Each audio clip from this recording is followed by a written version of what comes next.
Praise the lord. సహోదరుడు భక్సింగ్ గారి అనుభవములు, దేవుడు తనకు బయలుపరిచిన దైవ మర్మములు. నా బలహీనతలేంది బహు సంతోషముగా అతిశయపడుదును. 2 కొరింథీయులకు రాసిన పత్రిక 12వ అధ్యాయము 9వ వచనము. నేను క్రైస్తవునైన తర్వాత నా జీవితం జయకరమైనదిగాను ఫలించినట్టుదిగాను ఉండుటకు తన శక్తి యొక్క మర్మమును నాకు చూపుమని 2 సంవత్సరములు ప్రార్థించి తిని, అట్లు ప్రార్థించిన తర్వాత ఒక రాత్రి ప్రభు నన్ను కలుసుకొనిను.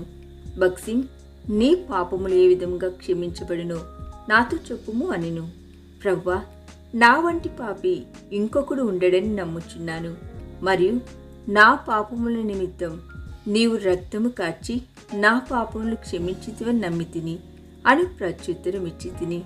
అప్పుడు ప్రభు, నీ వంటి బలహీనుడు లేడనియు నీకెట్టి శక్తి లేదనియు నమ్ముచున్నావా చెప్పుము అనెను. నా సందేహములన్నీ తక్షణమే ఎగిరిపోయెను. ప్రభు లేకుంటే నా బలహీనత, శక్తిహీనత ఎటువంటిదో గ్రహించి తిని నేను ఒక మాట కూడా పలకలేను. ప్రతిదినము ప్రవ్వా, నేను నత్తివాడని తడబడుచునే ఎన్నో మాటలు పలుకుతును. అంత జనము మధ్య నేనెలాగును మాట్లాడగలను? నా పెదవులను గొంతుకను తాకుము అని ఎక్కువగా ప్రార్థన చేయుచుంటిని. ఆయన నమ్మకమైన వాడు, నా బలహీనతను ఎరుగును కనుక నా కృప నీకు చాలును అని చెప్పుచుండెను. అది ఎవరికైనా చాలినంత కృపయే. మనము విద్య లేని వారమా, నిరుపేదలమా? ఎక్కడ చూచినను మనలో వంకలే ఉన్నవా?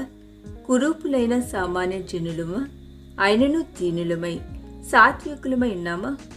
ఆయన చేతిలో విచిత్రమైన ఉపకరణములుగా కాగలమని నేను చెప్పగలను. అడుగడుగున బలహీనుడను, చేతకాని వాడను, ఆయనను ఆయన కృపను నమ్ముకుని ఉన్నానని చెప్పగలను. ఆయన రాజ్యంలో ప్రవేశించుటకు మనకు ఉండవలసిన యోగ్యత ఇట్టి విశ్వాసమే. మొదటిగా నీ పాపములు క్షమింపబడవలెను. ఇది క్రైస్తవ జీవిత ప్రారంభము. క్రొత్త జన్మం యొక్క అనుభవం లేనిది ఈ సత్యములేవియు మనకు బోధపడవు. నీవు తిరిగి జన్మించున్నావా అని నేను ప్రశ్నించినచో నా మీద కోపపడుతువేమో, కానీ ఎలాగున్నావు అని ఎవరైనా నిన్ను అడిగినచో నీకు కోపం వచ్చినా చిరునవ్వు నవ్వుచు బాగుగానే ఉన్నాను, మీకు వందనములు అని అందువు. నీవు తిరిగి జన్మించితివా అను దాని అర్థము కూడా క్షేమముగా ఉన్నావా అనుటయే. దానికి నీకు కోపం ఎందుకు రావలెను? ఆయన నీకు సమాధానమును అనుగ్రహించున్నాడా? ఆత్మీయముగా బాగున్నావా? ఆయన నీకు ప్రియ స్నేహితుడాయన? ఆయన నీతో మాట్లాడగలడా? నీవు ఆయనతో మాట్లాడగలవా? ఆయన సాన్నిధ్యము నీకు తెలియచున్నదా? ఈ ప్రశ్నలన్నిటికీ అవును అని నీవు చెప్పలేనిచో, ఇది నీవు వినుచున్న నీవు ఈ క్షణమే ఆయన పాదముల ఎద్దుకు రమ్ము. ఇప్పుడే ఆయన నీ పాపములను క్షమించును, కడిగివేయును. తన ప్రేమ నీయందు పోసి తన రాజ్యంలో నిన్నొక పౌరునిగా చేయును.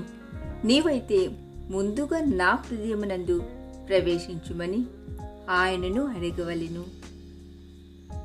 ఈ దిన ధ్యానము మనందరి ఆత్మీయ జీవితమునకు ఆశీర్వాదకరముగా ఉండునుగాక.